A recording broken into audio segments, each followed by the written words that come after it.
میں نے اس میں کہا ہے کہ ہر مسلمان پر حسب صلاحیت و استعداد، سب کی استعداد برابر نہیں ہوتی، لیکن جس کی جتنی صلاحیت ہے اور استعداد ہے اس کے اعتبار سے 5 حقوق ہیں، 5 فرائض ہیں اس کے ذمہ جو قرآن کے ضمن میں ادا کر دی۔ نمبر 1 یہ کہ قرآن پر ایمان جیسا کہ ایمان کا حق ہے، صرف زبان سے اقرار نہیں، دل میں یقین پیدا ہو جائے کہ یہ واقعتاً اللہ کا کلام۔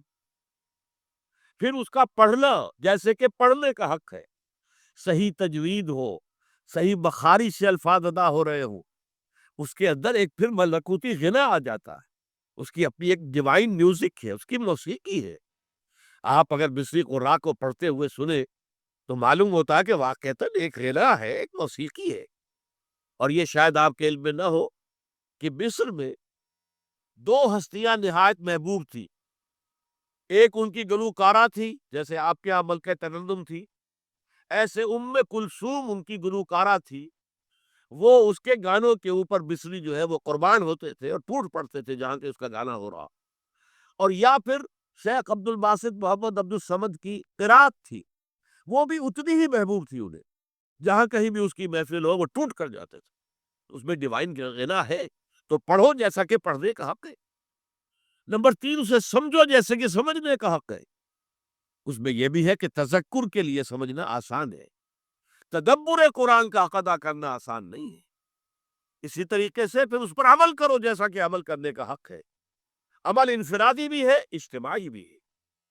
انفرادی احکام جو آئے ہیں ان کو میں انفرادی زندگی میں ادا کروں، اجتماعی احکام میں ایک نظام قائم کروں جس میں کہ وہ تمام احکام جو ہے وہ جو بھی ہو قوانین ہے شریعت کے، جو اجتماعی نظام کے بغیر نہیں نافذ ہو سکتے۔ چور کا ہاتھ کاٹو یہ ایک آدمی نہیں کاٹ سکتا، بلکہ وہ تو نظام کے تحت ہوگا تو ہوگا۔ رجم کی سزا اگر ہے شادی شدہ زانی اور زانیہ کے لیے تو وہ ایک آدمی تو نہیں کر سکتا۔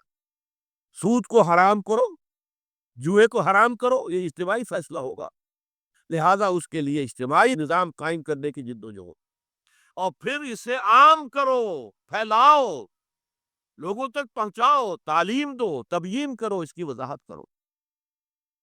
یہ 5 حقوق ہیں کہ جو تورات کے ضمن میں بنی اسرائیل پر، یہود کے اوپر عائد کیے گئے۔